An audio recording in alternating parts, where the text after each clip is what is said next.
wabarakatuh.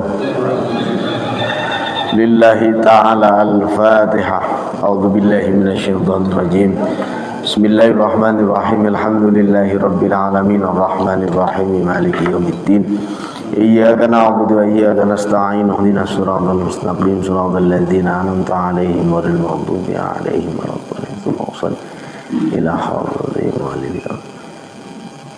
Syekh Ali Muhammad sahibu ihya ulumuddin. Nafa'ana Allah bihi wa bi amatina barakatuh. Ya Allah sallallahu alaihi wasallam. Al-alim al-annama. Al-Fatihah. A'udzu billahi minasyaitonir rajim. Bismillahirrahmanirrahim. Alhamdulillahi rabbil alamin. Allahumma rahim maliki yaumiddin. Iyyaka na'budu wa iyyaka nasta'in. Ihdinas siratal mustaqim. Siratal ladzina an'amta 'alaihim ghairil maghdubi 'alaihim waladdallin. Rabbi ighfirli wa li walidayya wa lil mu'minin. Bismillahirrahmanirrahim. Alhamdulillahilladzi tawadda'a kullu syai'in li'azamatihi wa dhalla kullu syai'in li'izatihi wa istaslama kullu syai'in limulkihi. Asyhadu an la ilaha illallah wa asyhadu anna Muhammadan 'abduhu wa rasuluh. Allahumma salli ala sayyidina Muhammadin abdika wa nabiyyika wa rasulika nabiyil ummi wa ala alihi wa sahbihi wa sallim tasliman biqadri 'azamati dzatika fi kulli waqtin wa hin. Wa qala ta'ala watlu 'alaihim naba'al ladzi atainahu ma ya'tina fansalakhu minha. Al-ayat. Shadaqallahul azim. Qala al-muallifu rahimahullahu ta'ala wa nafa'ana bihi wa amaddana bi barakatihi wa asrarihi bid-daraini amin. Qala Rasulullah sallallahu alaihi wasallam asyaddun nasi 'adzaban yaumal qiyamah alimun la yanfa'uhu Allahu bi'ilmihi. Wa qala man izdada ilman wa lam yazdad hudan lam yazdad minallahi illa bu'dan. Bismillahirrahmanirrahim. Alhamdulillah, puji dan syukur senantiasa kita panjatkan ke Allah yang Maha Ghafur. Alhamdulillah, pada pagi-pagi hari ini kita bisa mengawali kegiatan hari ini dengan beribadah. Mudah-mudahan senantiasa kita sekalian mendapatkan rahmat dan ridha Allah Subhanahu wa taala, dan segala umur yang kita alami senantiasa disertai dengan amal ketaatan serta kemudahan dalam menjalani ibadah untuk meraih ridha Allah fid dini wa dunya wal akhirah. Amin ya rabbal alamin. Para sekalian, kita lanjutkan lagi dalam kitab Ihya Ulumuddin, faslun fi afatil ilmi, bab nerangkeun mang pirang-pirang bahayana ilmu. Jadi gaduh ilmu ge bisa bahaya.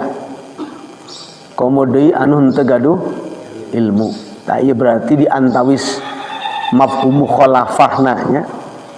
Jalmi nu gaduh ilmu ge bisa bahaya. Komodei jalmi anu teu gaduh ilmu. Numawi aya keterangan di sini menunjukkan bahwa afatul ilmi, bahayanya ilmu itu perlu kita antisipasi, ya. Karena ketika punya ilmu, ada beberapa orang yang memang tidak bisa menjadikan ilmu itu sebagai alat untuk menuju Allah, ya. Hanya sebagai apa? Sebagai alat bisa jadi untuk dunia. Maka Kanjeng Nabi Muhammad sallallahu alaihi wasallam pernah dawuh, qala Rasulullah, parantos dawuh saha Rasulullah sallallahu alaihi wasallam, asyaddun nasi pangkacida-kacidanya jalmi azaban naona siksaanana yaumal qiyamati dina poe kiamat alimun nyaeta jalmi alim la yanfa'uhu anu moal manfaatan la yanfa'u anu teu maparin manfaat hu ka ilmu tadi sa Allah bi ilmihi kalayan ilmuna si man tadi alim tuh. kacida dahsyat siksaanana pikeun jalmi alim anu ilmuna henteu mangpaatan, anu ilmuna ku Allah teu dijadikan ilmuna manfaat. Maka berarti apa? Kita ketika ngaji, ketika sudah ngaji, nawaitunya mengamalkan. Ya, dulu pernah disampaikan kalau mengamalkan ya semaksimal mungkin, bukan semampunya. Kalau semaksimal mungkin itu mengusahakan sebaik-baiknya, walaupun secara kuantitas itu kurang. Tapi kalau bilang semampunya, itu ya kuantitasnya sedikit, ya kualitasnya sedikit. Nah, maka sebaiknya itu semaksimal mungkin. Ya. Kalau semaksimal mungkin, walaupun dalam keadaan tidak mampu, mengusahakannya grade yang terbaik. Contoh, sholat tidak bisa berdiri, ya, tapi cuma bisa duduk. Maka dia otomatis ngambilnya semaksimal mungkinnya apa? Ya duduk, lain ngagoler. Ya, walaupun ngagoler bisa. Tuh, berarti ambil grade paling tinggi. Nah, itu namanya semaksimal mungkin. Maka yang disebut orang alim itu ya orang yang punya ilmu. Maka dulu pernah saya sampaikan, barangkali masih ingat, saya cuplik sedikit. Ya. Yang ada di alam, yang ada di alamun, ya ini alam, itu nanti akan jadi ilmun. Jadi ilmu, ya. Ilmu. Orang yang punya ilmu namanya alimun. Tuh. Jadi ini satu root word, satu akar kata. Yang ada di alam akan menjadi ilmu. Orang yang punya ilmu namanya alim. Tuh. Jadi kalau siapa saja, orang alim itu bukan orang yang bisa ngaji saja.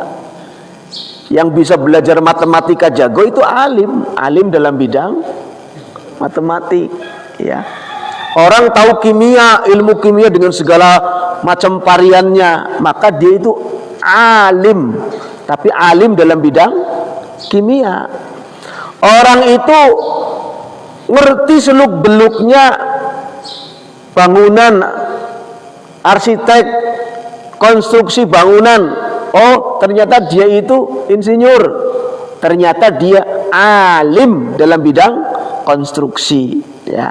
Maka kalau di orang Mesir, orang Timur Tengah, yang namanya ustadun,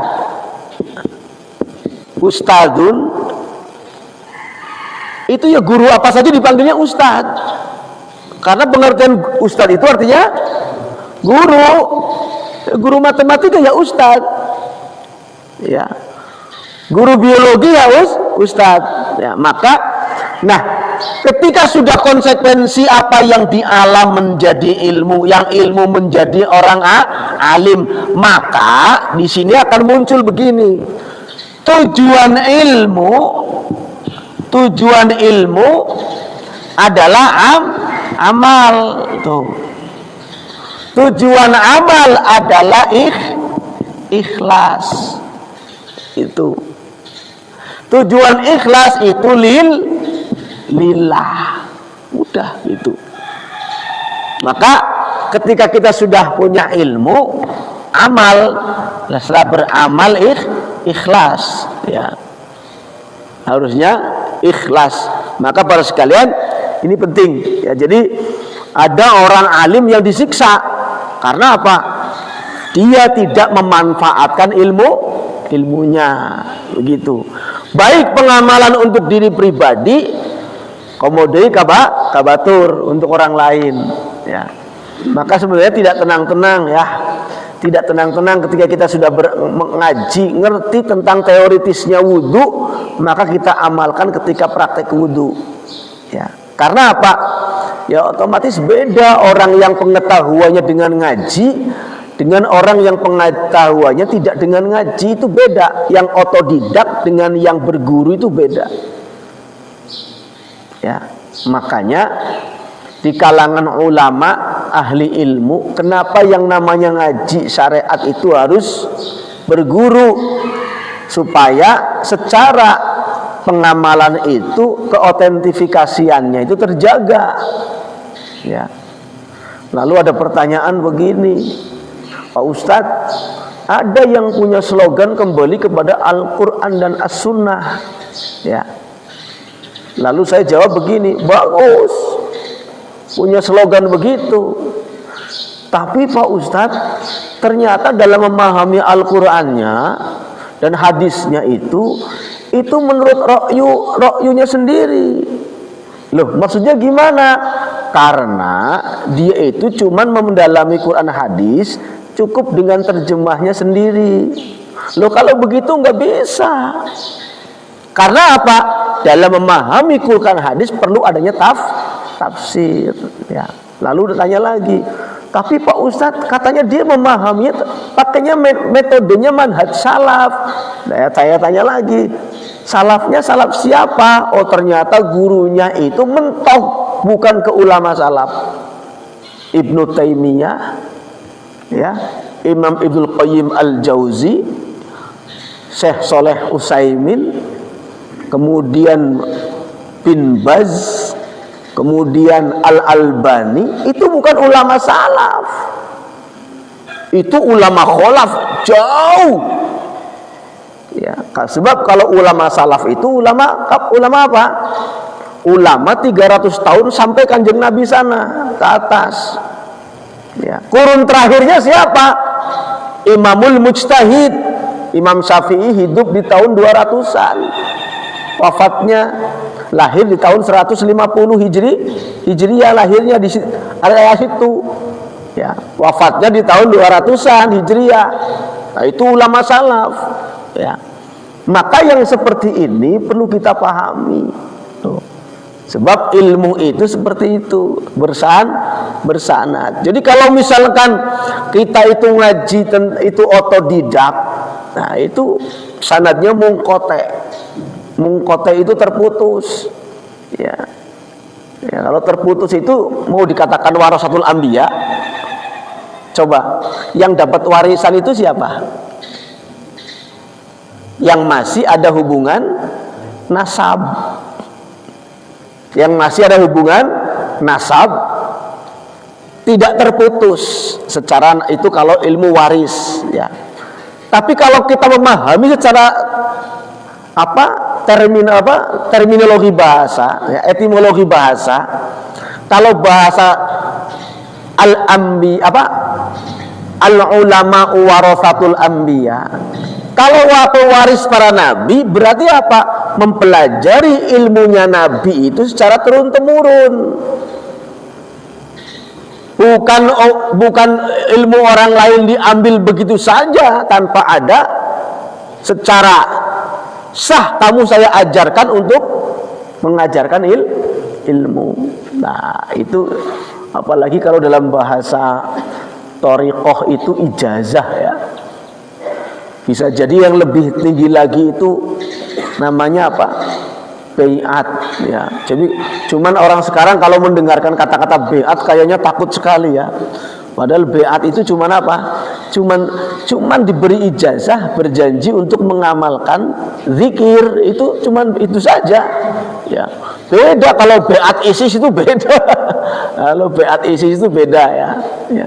Kalau bai'at ISIS itu ada yang sedikit menyimpang dari akidah, ya, seperti itu.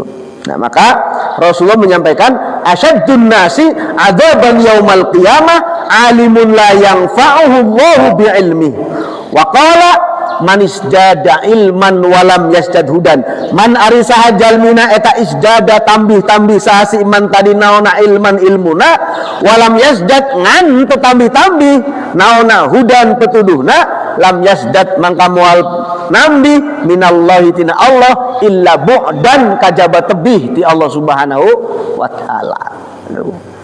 Kalau orang yang menambah ilmunya setiap hari menambah ilmu, ya, tapi hidayahnya tidak bertambah, lam yasdad minallahi illa bu'dan, maka hakikatnya orang itu jauh dari Allah. Tuh.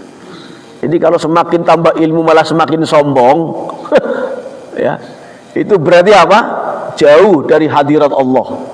Ya, maka kalau dalam bahasa ilmu akhlak itu orang yang ibadah tapi terlempar dari hadirat Allah itu apa? Ketika ibadahnya itu merasa paling, dalam hatinya itu merasa paling. Oh, aku paling rajin jamaah kok. Ya, yang lain mah enggak. Ya, sehingga apa? Kalau ada orang yang enggak jamaah itu ngolok-ngoloknya itu seneng banget. Ya. Oh, saya rajin ngaji kok. Yang itu kan enggak. Nah, itu merasa paling. Loh, saya kan terus begitu. Ya, sehingga apa akhirnya? Akhirnya yang ada itu bukan hidayah, tapi bu'dan, jauh dari Allah. Ya. Maka berarti al-ilmu nurun. Nah, ilmu kan nurun ya. Al-ilmu nurun ini. Al-ilmu nurun. Ilmu itu cahaya. Cahaya apa? Cahaya hidayah. Ya. Di saat dia punya ilmu tapi tidak menerangi, apakah munirun li ghairihi, maka itu nanti jauh dari hidayah. Ya. Kalau udah jauh dari hidayah, ya males nanti. Ya, yang ada itu cuman menjadi kebanggaan. Ya, man ta'allama al-ilma liyumari bihin nas falyatabawwa ma'qadahu minan nar. Barang siapa yang mencari ilmu liyumari bihin nas, satu untuk riak ke orang lain, yang kedua untuk madoni. Tahu madoni sini ya? Madoni itu apa? Jadi senangnya misuh-misuh wong gitu loh, ya. Senangnya itu ngomong-ngomongin orang gitu. Jadi setiap ada orang itu, kamu salah, nggak boleh begitu, wah gitu. Jadi hanya untuk itu terus. Akhirnya apa? Akhirnya dia itu falyatabawwa maq'adahu minan nar. Satu pamer dia punya ilmu, yang kedua dia itu apa? Hobi menyalahkan orang. Ya, padahal mohon maaf, Kanjeng Nabi saja kalau mau menegur orang itu nggak pernah langsung di depan umum. Pasti muncul bahasa orang mah dikaleng heula gitu. Ngobrol, tahu-tahu diarahkan, jangan begitu. Ya. Karena dalam kitab itu mengatakan bahwa siapa orangnya yang menegur orang, yang membenarkan orang, tapi di tempat umum sami sareng ngaweleh-welehkeun, sami sareng ngawirangkeun, sami sareng mempermalukan. Tuh. Ya, makanya kita nggak boleh seorang, mohon maaf, ketika kita jadi guru, jadi ustadz, ya, ketika murid kita ada yang belum bisa menghafal misalkan, ya, jangan dibilang kamu itu bodoh banget sih, tuh yang lain bisa menghafal, jangan begitu. Ya, itu nanti mematahkan semangat, semplak hati nate dikitukeun teh. Akhirnya apa? Boro-boro rek simpati ka ustadz, ka guru. Nah, akhirnya apa? Yang menjadikan justru susah menyerap ilmu dari guru itu. Sedangkan dalam kitab Ta'limul Muta'allim, ridho guru menjadikan futuhnya seorang murid, ridhonya murid pun menjadi futuhnya seorang guru. Ya, menjadi manfaatnya seorang guru. Maka ini betul-betul saling apa? Saling sinkron ya, ya. Nah, zaman sekarang itu kemarin saya ngobrol. Ini kisah nyata, Pak. Ngobrol sama ibu-ibu, ya. Dalam anaknya mau masuk SD, dalam rangka mencarikan sekolah anaknya untuk masuk SD. Saya heran, yang dipikiri itu apa? Yang menjadi perbandingan itu bukan ilmunya dulu, tapi dananya dulu. Itu loh. Oh, sekolah itu masuknya itu 30 juta. Oh, kalau 30 juta pasti bagus katanya. Oh, sekolah ini SD masuknya 15 juta. Soalnya ada ini. Terus, ini kisah nyata. Saya ngobrol langsung sama 3 orang ibu-ibu itu.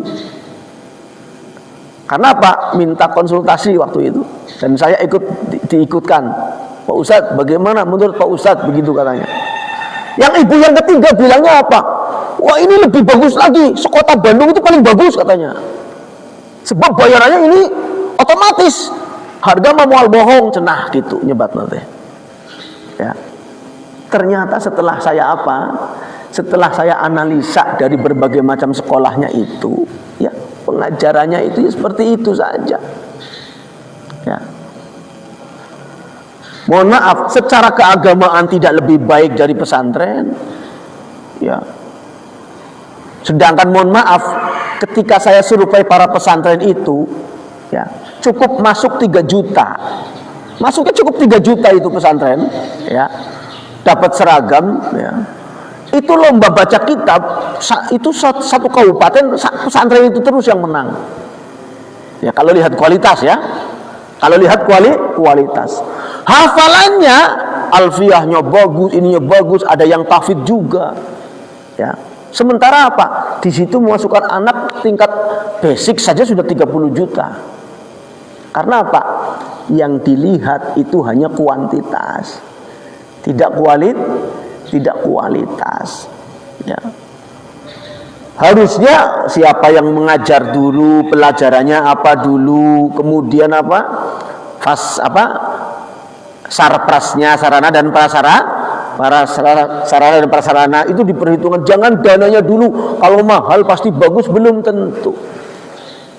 Ya, makanya ini kaitannya dengan ilmu. Seperti tadi, ketika kita itu yang disebut al-ulama warasatul anbiya, ulama itu pewaris para nabi, maka bagaimana dia mau diwarisi ilmu oleh para ulama, wong dia itu gak ngaji ke ulama kok. Terus apa? Kan al-ulama warasatul anbiya, ulama itu pewaris para nabi. Tapi ada orang yang belajar otodidak, bisa baca, tapi apa? Loh, dia dapat warisan ilmu dari siapa? Jangan-jangan ilmunya ilegal, dia cuman ilmu orang dibaca kok. Nah, maka ini untuk menyambungkan kata-kata warasatul anbiya itu tetap syarat mutlaknya itu harus ngaji, ya. Ibarat tahfidzul Quran itu gurunya itu harus yang hafizul Quran juga. Ya. Oh, yang ngapalkan Quran kok setorannya kepada orang yang enggak hafal Quran. Kan jomplang, ya. Ya. Ketika setoran hafalan Quran pada orang yang enggak punya sanad guru Quran. Ya. Dan ini kenyataan juga. Ada bapak-bapak yang anaknya 30 juz hafal Al-Quran. Betul. Saya tanya, mungkin enggak Pak? Mungkin, alhamdulillah. Tapi enggak, gimana? Ngafalin sendiri Pak. Ngafalin sendiri. Loh, saya rekomendasikan, tolong Bapak antarkan anak mau ke Kudus, mau ke Al-Munawwir, Jogja, atau ke Pandanaran, atau ke Al-Hikmah, atau ke mana, itu semuanya itu sanadnya, atau mungkin ke Al-Falah. Itu ada ustaz namanya Hadian Akbar. Beliau itu mohon maaf a'ma, tapi ngerti pojok-pojoknya Quran, ngerti, dan sanadnya langsung ke Kiai Haji Ahmad Syahid. Kiai Haji Ahmad Syahid sanadnya nomor 34 dari Syekh Ahmad Soleh sampai ke Kanjeng Nabi.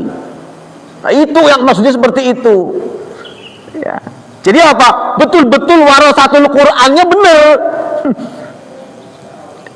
Banyak kan orang yang hafal Quran tapi apa? Secara sanad keilmuan dan pernah disimak oleh guru-guru yang memang hafal Quran jarang. Apalagi sekarang menjamur. Dikit-dikit tahfidz. Ya kan? Ya, tapi wallahu a'lam apakah di atasnya itu ada guru hafidz yang memang seperti itu, ya. Dulu saya punya guru namanya Ki Haji Sanusi Al-Maghfurlah. Itu hafal Quran 30 juz, sanadnya ke Suhaimi Abdul Ghani, ke Suhaimi, ya. Ke Suhaimi itu langsung guru-gurunya terus ke atas. Nah, itu orangnya teliti sekali, luar biasa. Kalau ada tulisan Quran yang terjatuh di jalan aja pasti beliau bawa ke rumah. Kemudian ketika ada santri bawa Qurannya nggak takzim, jangankan Quran, tafsir saja nggak takzim, dicarekan. Itu diantaranya ya, kewiraian, betul-betul punya standarnya ya. Maka siapa yang ngaji tapi nggak tambah hidayah, malah hobi menyalahkan ya, malah menjadi sombong, malah bukan menjadi pengamalan tapi cuma jadi pengalaman ya, itu nantinya apa? Lam yasdad minallahi illa bu'dan, tidaklah tambah orang itu kecuali jauh dari Allah. Kelihatannya aja dekat. Makanya mohon maaf sekali, yang namanya baju itu bukan ukuran, yang namanya casing kita itu bukan ukuran ya, karena baju itu custom itu budaya. Jubah ini sebenarnya, jubah seperti ini bukan pasti Islam, bukan ya. Awas jangan gila-gila ya. Di Timur Tengah di sana kan ya, coba di Jeddah kan udah kayak Jakarta Pak ya, di Jeddah itu sudah kayak Jakarta ya. Bisa jadi ada orang yang jubahan tapi bukan Islam. Kalau di Jeddah itu apa ya, orang gak jilbaban juga nggak masalah ya gitu. Nah kalau di Arab itu orang panen korma itu pakai gamis, panen korma pakai gamis. Ya lamun orang macul di sawah pakai gamis kumaha? Kejet yang saja bina. Nah, karena apa? Nah ini artinya, tapi karena ini adalah menutup aurat dan pantas nggak masalah, maka baju itu tidak menjamin orang itu keislamannya bagus, ya. Tapi tetap lihatnya hati, ya.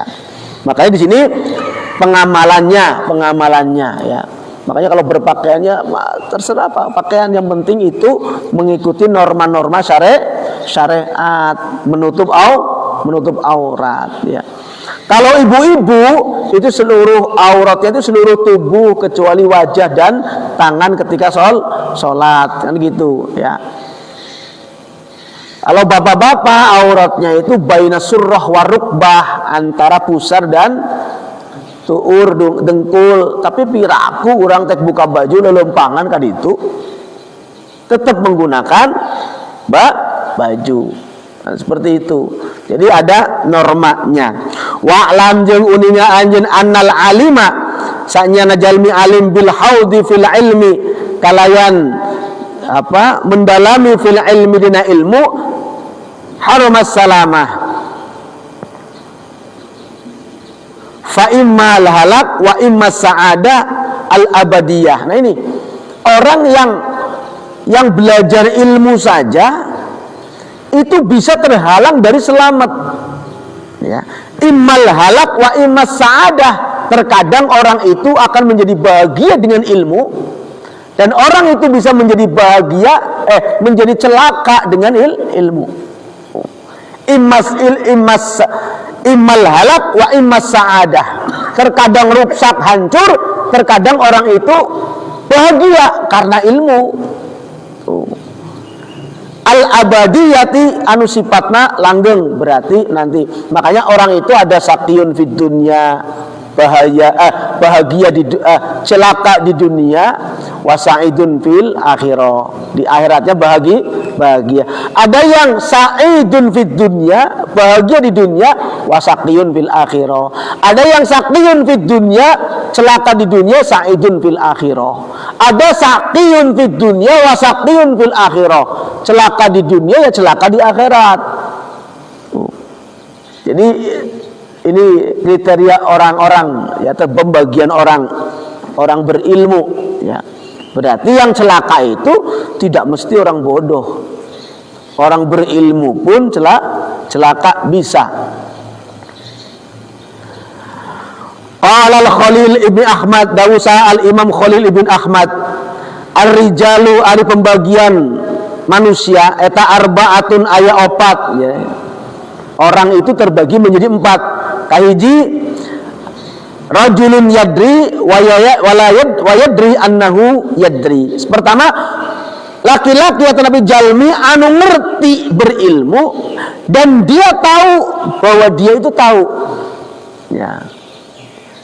Yadri rajulun yadri wa yadri annahu yadri. Laki-laki atau nabi orang yang dia tahu atau berilmu dan dia tahu bahwa dia itu tahu. Nah, fadzalika alimun fattabi'uh. Orang itu adalah orang alim, maka ikutilah. Nah, berarti tuturkeun kan gitu kan? Karena dia itu ya berilmu, dia tahu punya ilmu dan dia beramal akan ilmu. Rajulun yadri, dia berilmu. Wa yadri, dan tahu bahwa dia berilmu. Annahu yadri, bahwa dia itu punya ilmu. Berarti orangnya sadar. Nah, berarti ini tingkat kesadarannya tinggi. Tuh. Fadzalika alimun fattabi'uh. Orang seperti itu namanya orang alim, ikutilah, kata Imam Ghazali. Ya. Jadi tidak semua orang berarti harus diikuti walaupun dia itu punya ilmu. Nah, lalu yang kedua, warajulun yadri wala yadri annahu yadri. Warajulun jeung pemuda tanapi jalmi yadri anu uninya saha si jalmi wala yadri jeung teu uninya saha eta jalmi annahu yadri saanyana eta teh jalmi tadi ngerti ya. Dia berilmu tapi dia tidak tahu bahwa dia berilmu. Ya. Dia berilmu wala yadri annahu yadri, tapi bahwa tidak ngerti dia artinya apa? Ilmunya tidak manfaat. Pengertiannya begitu. Ilmunya tidak diamalkan. Ngerti tapi tengarti, gitu loh. Jalmi ngerti tapi tengarti. Kan Bapak sok ningalinya aing mah tengarti. Si eta ngerti tapi nabet ngerti kitu hirupna. Nah, gitu kan. Ya. Artinya apa? Ya memang dia berilmu tapi tidak mengamalkan. Maka orang seperti itu bagaimana? Fadzalika naimun tuh.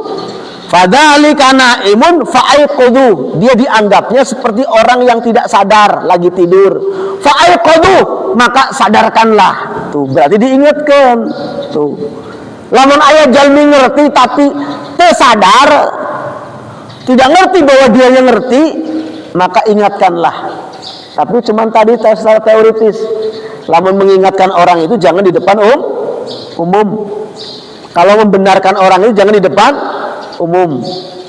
Dan ini sebagai acuan kita ya, karena kita punya teknik, punya etika. Ya.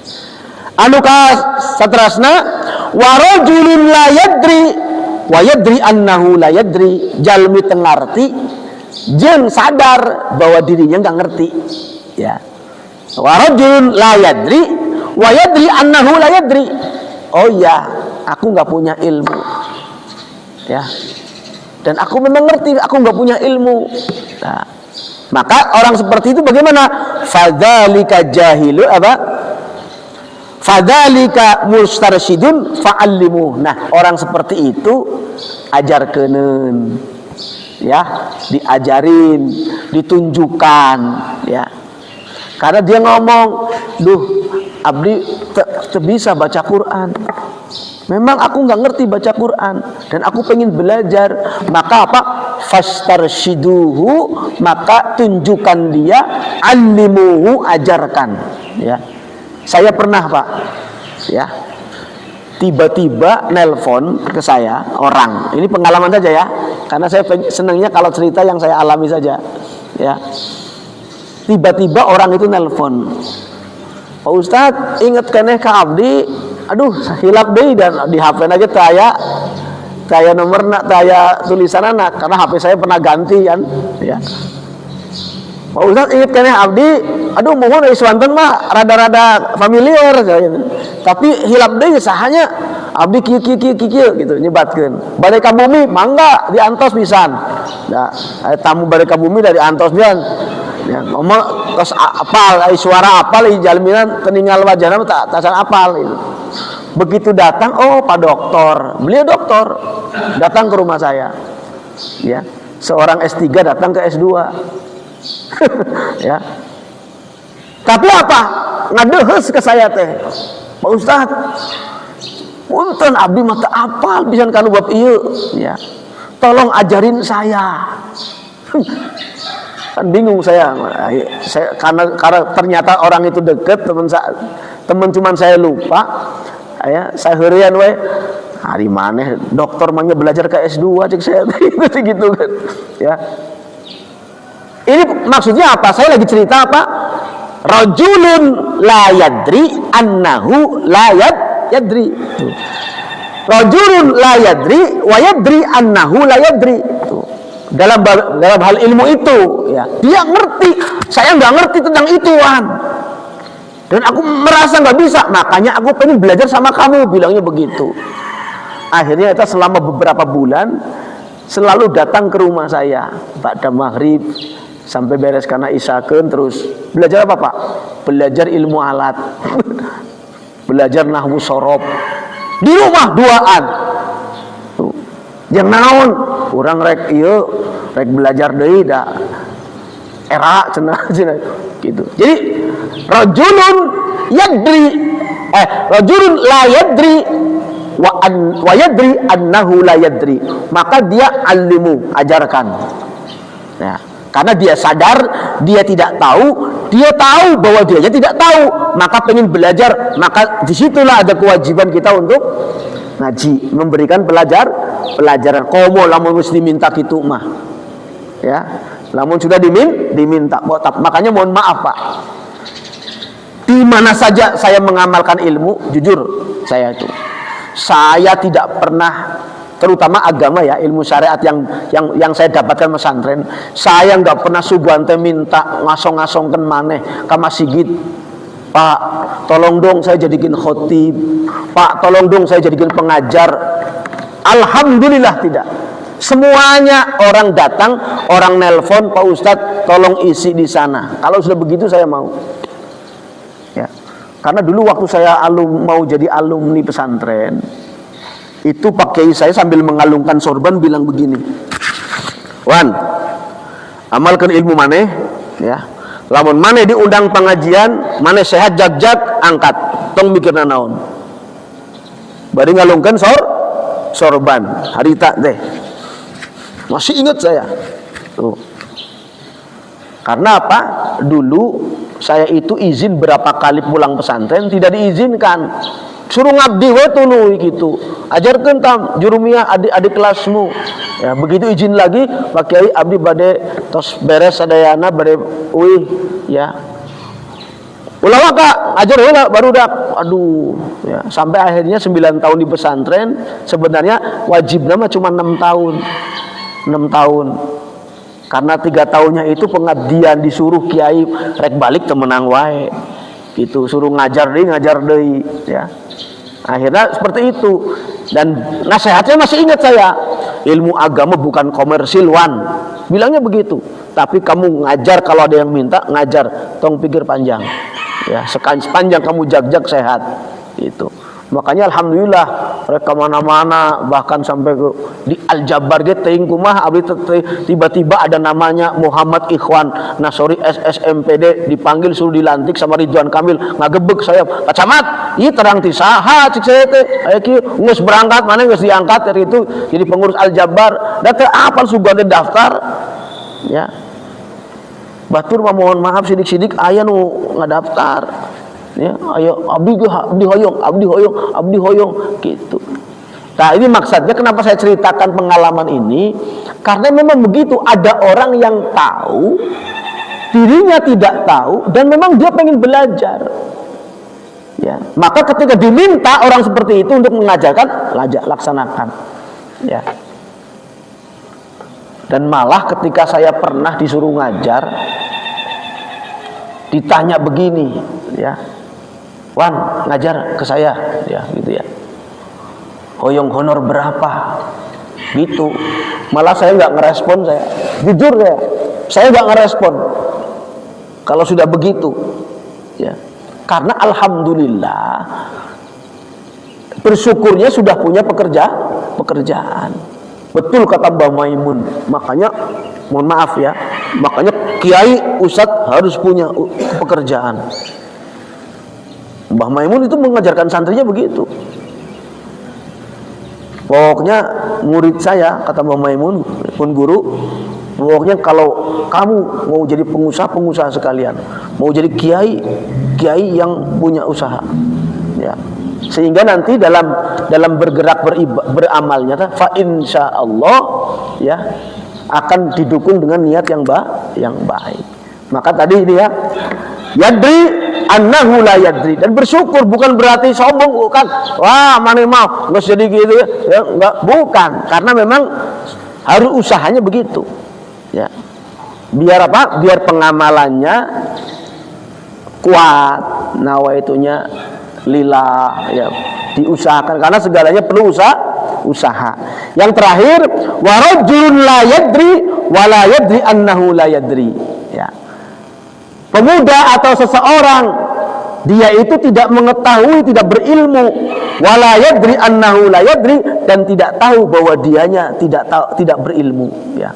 Jelma bodoh atau toloyo nggak ngerti bahwa dirinya bodoh, eta nu berat ya. Maka solusinya gimana? Fadzalika jahilun fahdharu. Tuh. Kalau ada orang seperti itu, orang bodoh tapi nggak nyadar, masih kena berbuat dengan kebodohannya, ternyadar, fahdharu, tinggal ke begitu mah, hindari. Tuh. Tapi lamun bodoh, nah kata toloyo bodoh, nah teh nyadar yang anjeun teh bodoh. Tuh. Kan ada apa ya?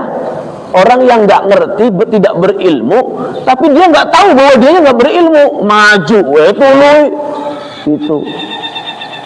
Terlalu harap, akhirnya apa? Diperiwit ku batur offset. Mana saha teu bisa nanaon bet maju, kan gitu. Diperiwit ku batur. Nah nu kitu, teh kudu dijauhi, fahdharu. Nah, maka ini betul-betul Al-Imam Ghazali mengklasifikasikan berdasarkan hadis tadi, orang-orang memang itu ada di masyarakat. Tuh. Maka bagaimana? Ya tadi kita itu memposisikan diri yang tadi di mana. Kalau kita nggak tahu, ya harusnya kita ngerti bahwa kita tidak tahu. Kalau setidaknya kita itu ikut orang yang yadri annahu yadri, apa rajulun yadri wa yadri annahu yadri, kan gitu kan? Yang tadi yang jadi ulama innahu alimun fa ya apa fattabi'u, ikutilah. Nah, maka dalil ini untuk menyampaikan ini, wa qala Sufyan yahtifu al-ilmu bil yahtifu al-ilmu bil amal fa innahu ajabahu wa illa irtahala, wa qala ta'ala watlu alaihim naba alladzi atainahu ayatina fansalakha minha. Nah, jadi al-ilmu qarra al-ilmu qarra in amila qarra wa illa irtahala. Jadi ingat ini. Ini jadi moto kalau nggak salah tesis saya itu di situ. Ya. Al-ilmu in amila qarra wa illa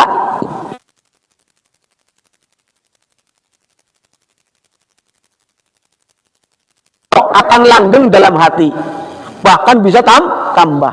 Wa illa irtahala, lawan henteu leungit, hilang ilmu itu. Makanya benar Pak, dulu saya itu hafal alfiyah 1000 bait, dari mulai qala Muhammadun huwa ibnu Maliki Ahmadur Rabbillah khairul maliki sama wa alihil kirawil bararah, dulu teh hafal. Makanya saya diangkat jadi panitia hataman waktu itu 1000 bait nadom, saya dulu hafal. Seiring waktu ngajar nage di kepolisian, kan itu tara dibaca. Ayeuna suruh ngulangi lagi dari mulai qala Muhammadun sampai 500 bait ke jago tah. Betul Pak, saya sadar, karena apa? Bertahun-tahun tidak diamalkan lagi. Tapi lamun aya nu anak saya kemarin ngobrol, Pak, saya mau hataman alfiyah di Pondok Pesantren Salopa. Cik, hafal mana? Hafal yang mana? Ini Pak, bab iya. Oh iya tahu. Terus kemarin saya jadi juri lomba baca kitab hafalan alfiyah. Saya jadi juri itu di pesantren Al Munawwarah, di situ diangkat jadi juri ketika bab alam. ismun yu'ayinul musamma mutlaqo alamuhu ka Ja'farin wa hirni wa qoronin wa adanin wa lahiki wa asyad qomin wa hailatin wa wasmaki wasman atawa kunyatan wa laqabawa. Terus hafal, saya masih hafal. Begitu diingetin hafal lagi. Iya ya, dulu saya juga manggung seperti itu. Nah, maka keistimewaan orang yang hafal itu lamun dicempil deui langsung hafal. Ya, tapi kalau orang yang nggak pernah hafal, ya mau ingat dari mana, wong nggak pernah ngaji aja enggak, ya. Nah, seperti itu maksudnya. Makanya al ilmu in amila qarra wa illa irtahala. Ilmu itu kalau diamalkan akan awet, kalau enggak lupa. Makanya alhamdulillah kalau baca kitab mah itu semenjak itu pun karena baca kitab mah baca terus ya. Bahkan kalau enggak ada pengajian, saya kalau ngelamun di rumah itu di meja itu depan rumah itu kadang pengen baca kitab ini ya, baca gitu. Apalagi kalau sekarang mau khutbah begitu ya, baca dulu ambil kitab gitu ya. Dan saya kalau khutbah itu pasti bawa kitab. Kalau enggak saya tulis outline-nya saja. Kalau kitabnya besar banget itu saya tulis di kertas tapi yang outline-nya saja. Ya, tapi kalau kitabnya masih setebal begini, saya bawa aja kalau khutbah. Ya. Soalnya apa? Takut ngarang-ngarang gitu loh. Ya, mendingan secara nas dia. Karena orangnya kan saya kalau apalagi kitab seperti ini kadang ya, kalau nasnya panjang tidak bisa dihafal secara langsung karena keterbatasan, ya kita baca aja, ya keterangannya seingatnya dulu begitu. Demikian para sekalian, kesempatan pada pagi hari ini apa yang bisa sampaikan. Jadi ternyata orang yang berilmu pun ada afatnya, ya apalagi yang tidak berilmu. Berarti kita nawaitunya setiap ngaji itu lillahi ta'ala dan mudah-mudahan diberikan manfaat oleh Allah Subhanahu wa ta'ala. Al-Fatihah. A'udzubillahi minasyaitonirrajim. Bismillahirrahmanirrahim. Alhamdulillahirabbil alamin. Arrahmanirrahim. Maliki yaumiddin. Iyyaka na'budu wa iyyaka nasta'in. Shiratal mustaqim. Shiratal ladzina an'amta 'alaihim ghairil maghdubi 'alaihim waladdallin. Wallahul muwaffiq ila aqwamit thoriq. Wassalamualaikum warahmatullahi wabarakatuh.